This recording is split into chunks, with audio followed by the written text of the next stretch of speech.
Sup, you beautiful bastards. Today, we're talking about Matt Rife fighting a 6-year-old. Though luckily, just with words for now. Elon Musk just reinstated Alex Jones on Twitter and everyone's got an opinion. We've got the continued fallout from that disastrous anti-Semitism hearing. The Smile Direct Club disaster has their customers doing anything but smiling. But then we actually also have some good news today. We're gonna talk about all that on today's brand new Philip DeFranco show, your daily dive into the news. So buckle up, hit that like button, and let's just jump into it. Starting with, Matt Rife is beefing with a 6-year-old? That's the question I was asking myself this morning when I came back from my 2 days away from the internet, and that, for some reason, was the first headline I saw. And I was just like, why? How? Like, did Matt lose a spelling bee? But as it turns out, he had the previous controversy. He made a domestic violence joke in his Netflix special. A lot of the women who watched him not liking that. And then his response to the backlash was, if I offended you, here's a special needs helmet. He also then went on Jordan Peterson. But then this part ended up being connected to influencer Bunny Hedaya, because she let her 6-year-old son respond to one of Rife's jokes where he mocked girls who were into astrology. Nothing to do with the stars, man. Just because Jupiter has a ring and you don't, doesn't mean... It's Saturn has rings.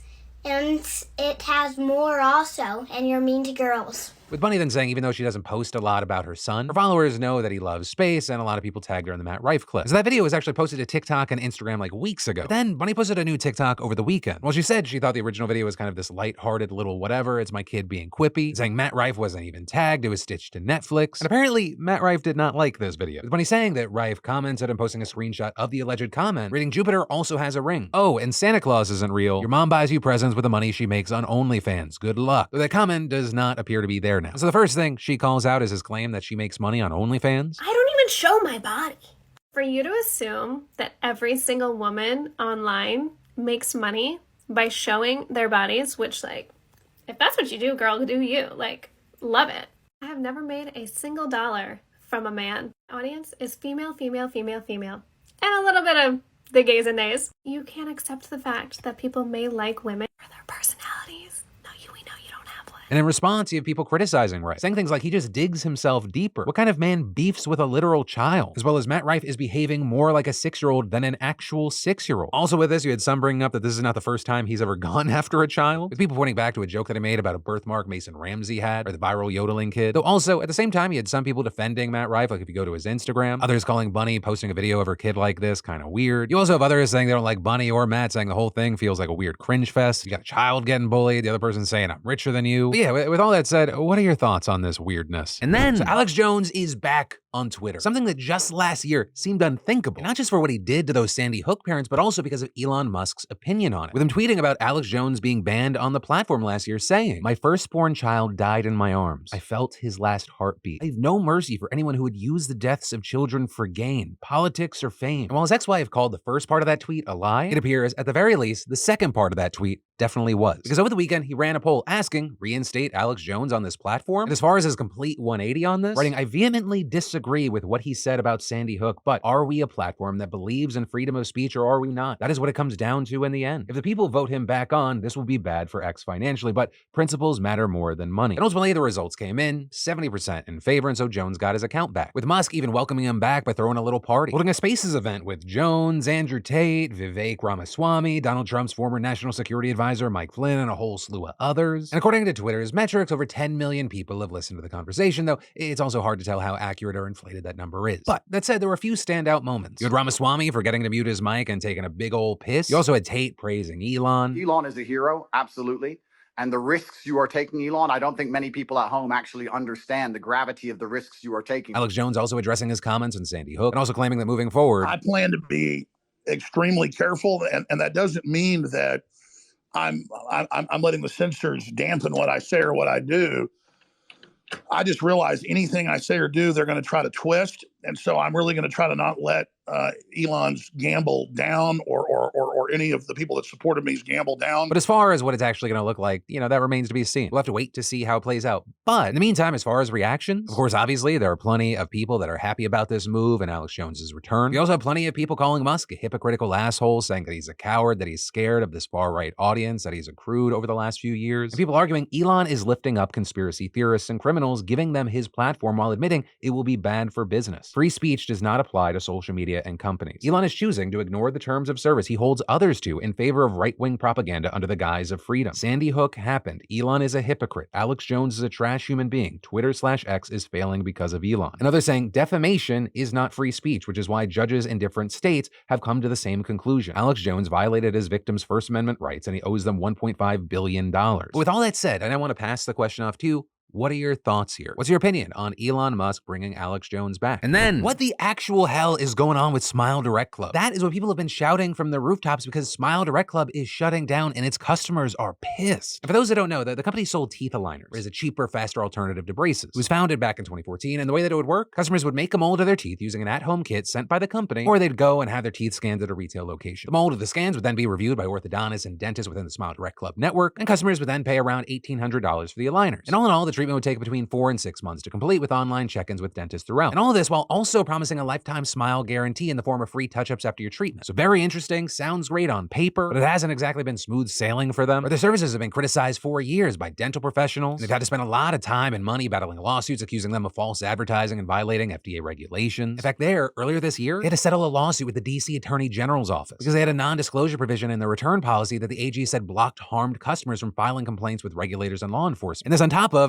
the little thing. The company has never actually been profitable. In fact, they had $900 million in debt this September when they filed for Chapter 11 bankruptcy. But then their last-ditch rescue plan failing, and now they've announced they're shutting down. So what that also means is that their lifetime smile guarantee, that's done. Any outstanding shipments, those have been canceled, and anyone who wants to continue treatment should reach out to a local dentist. And all of this as there's currently no information about refunds, though the company is saying there will be more information to come once the bankruptcy process determines next steps and additional measures customers can take. But then also, here's the really fun thing. If you started a payment plan with the company, you are expected to finish your payments until the full amount is paid, despite the company essentially no longer existing. So you currently have people essentially donating to the "we can't run a fucking business" fund, because there are reportedly customers who started their payment plans but haven't even received their aligners yet. One of those poor souls telling the BBC, "It's not right that I'm expected to pay such a large sum of money even though I didn't receive any treatment or merchandise from them." And then beyond the money question, many customers are mad about the lack of communication from the company. With one such broken-toothed Tina telling the BBC that she only found out that the company was shutting down from TikTok. And understand, this wasn't a unique situation. I had to find out through TikTok that I no longer can get my retainers. The teeth that I paid for and adjusted through plastic that literally hurt so much, I can't keep them. I've been using Smile Direct Club to straighten my teeth. They're almost all the way straightened. I needed an extension, so I had my scan today. I drove 30 minutes to the place. There's no one here. And I'm like, oh my God, that's crazy, because I just seen a TikTok last night that said Smile Direct Club shut down overnight. But I'm like, that's not possible because I just talked to them a couple days ago and I had an appointment today. That's not possible. It's just, misinformation on TikTok. There's no one here. So I called the Smile Direct Club support line and it says, unfortunately, they have shut down. But for now, we'll keep our eyes on this. We'll see if more information comes out. Hopefully. And in the meantime, especially if you're someone who has experience with Smile Direct Club, I'd love to hear from you in those comments. And then, as most of you know, I found Seed's DS-01 over a year ago, which has had a huge impact on my gut health this year. So thank you to the science team at Seed for developing this product and being a fantastic partner and sponsor of the show. Seed's DS-01 is a 2-in-1 prebiotic and probiotic that combines 24 select bacterial strings and a new class of non-fermenting prebiotic compounds, with clinical and scientific studies showing it to support benefits for gastrointestinal function, gut barrier integrity, cardiovascular health, and more. And believe me, I've felt the difference firsthand. Plus, probiotics and prebiotics are a science. It's important that they're developed, manufactured, and vetted with scientific rigor and precision, and Seed is the only one I trust. With the holidays upon us and all that yummy food that goes with it, it's a good time to start taking care of your gut microbiome. Especially because this month, Seed's offering you beautiful bastards 25% off your first month. You'll receive this 30-day supply refillable glass jar and travel vial. And after that, they send sustainably packaged refills. So y'all just go to seed.com/DeFranco and use code DeFranco25 at checkout to get 25% off your first order of Seed's DS-01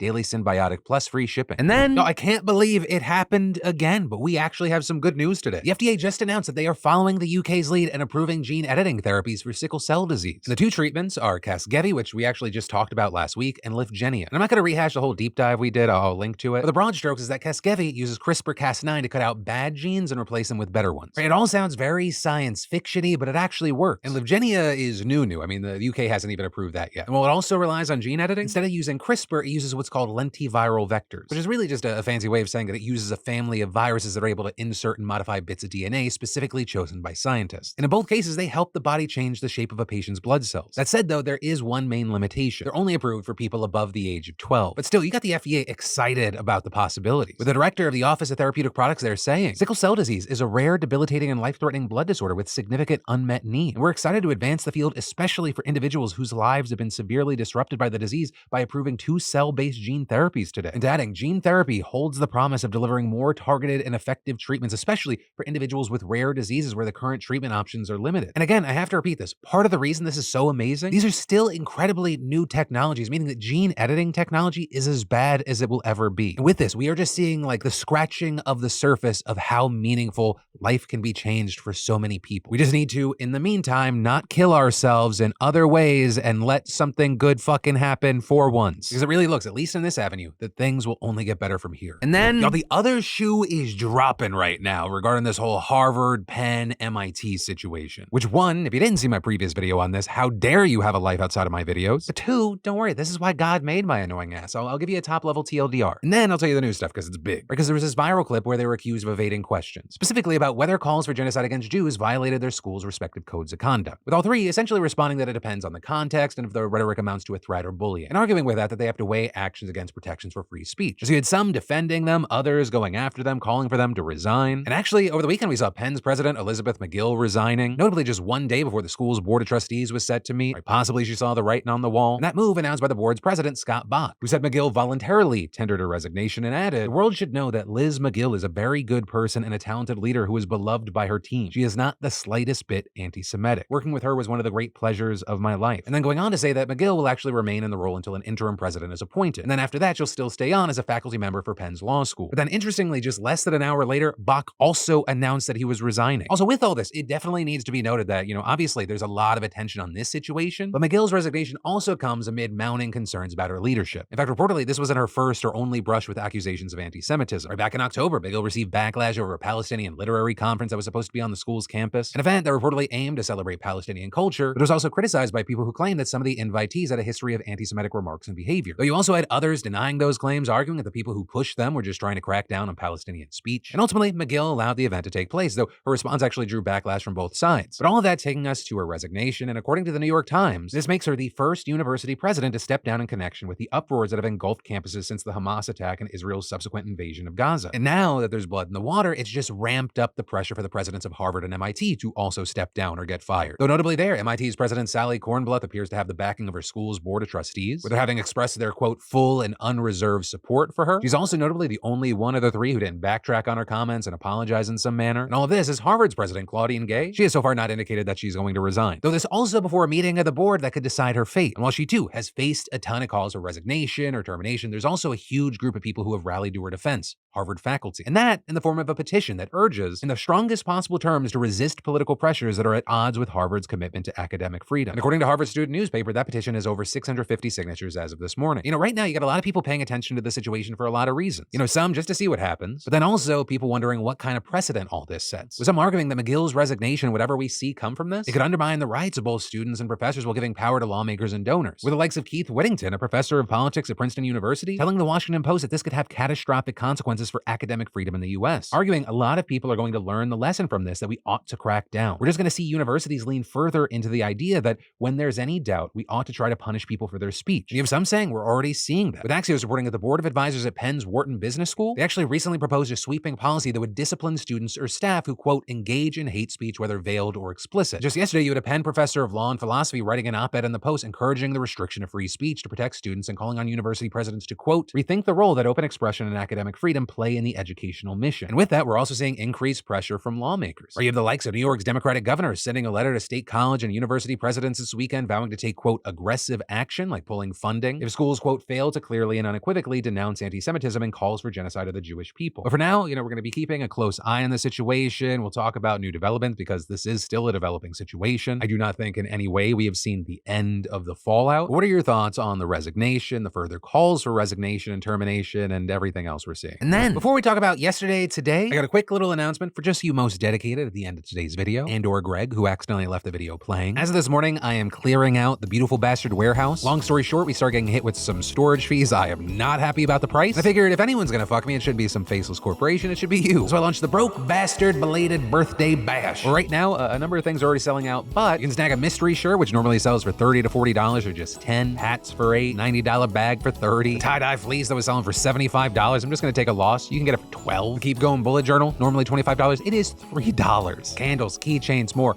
Take it. I'm taking this thing to zero, and we already got a new plan for January. Grab it while you can over at beautifulbastard.com. Link in the description, but enough of me selling you yesterday, today. And there we saw a lot of back and forth regarding the Panera controversy. People saying the most common criticism I see about the Panera story is, well, they're called charged. That should indicate the caffeine content. But honestly, they're also flavored with other ingredients. And even I thought to myself when they came out, oh, like charges and flavor shots. Not, oh, cool, I can OD on caffeine with this lemonade. And the conversation around the flavor specifically was all over the place, noting that Monster Energy and Red Bull have a specific chemically taste, which sets off alarm bells for them as energy drinks. But this, it just tastes like lemonade. Also, a lot of y'all were chiming in on that sentencing story where that jerk who threw a burrito bowl at someone's face, they now have to work in fast food. Like that was actually part of the punishment handed down by the judge. With some of the most popular comments reading, I have to say I agree with the judge's sentencing. Working in retail for many years, I've seen my fair share of customers like this woman. It's the perfect karma for entitled people being forced to spend a day providing the service they so demand. Others adding, if she gets fired, she should spend the remainder of the sentence in jail. Also funny / depressing enough, High Fructose saying, it's worth noting that the judge in the second story recognizes that the conditions faced by retail fast food workers are somewhat equal to jail time. To which Cubone responded, she may sue the court for cruel and unusual punishment after her first shift. Though I also found myself agreeing with Sagi, saying I feel bad for whoever has to work with her. And I will say I'm very interested to see your thoughts on the updates today, because regarding, the 3 university presidents, regarding the situation it was on Thursday, you had people like Ether Imperial saying, honestly, with regards to university presidents' statements, I see that as a group of intelligent people who are well aware they are dealing with someone looking for talking points to use and twist the truth to serve their narrative. Their answers are, quote, safe and measured, the kind of answers to give to someone not concerned about the truth. And even 1937 writing, I always find congressional hearings and other panels so frustrating because sometimes it's so evident that certain congresspeople are only looking to get certain phrases out of the interviewees. And some saying Stefanik trapped the presidents into no-win scenarios, saying she's asking for a yes or no answer where if they say yes, they violate the First Amendment, and saying no sounds terrible. But that is where my Monday dive into the news is going to end for you today. As always, thank you for being a part of these daily dives into the news, trying to make sense of this crazy world. Also a reminder, things are selling out right now. Go to beautifulbastard.com, get in on this just ridiculous sale. With that said, as always, my name's Philip DeFranco. You've just been filled in. I love yo faces, and I'll see you right back here tomorrow.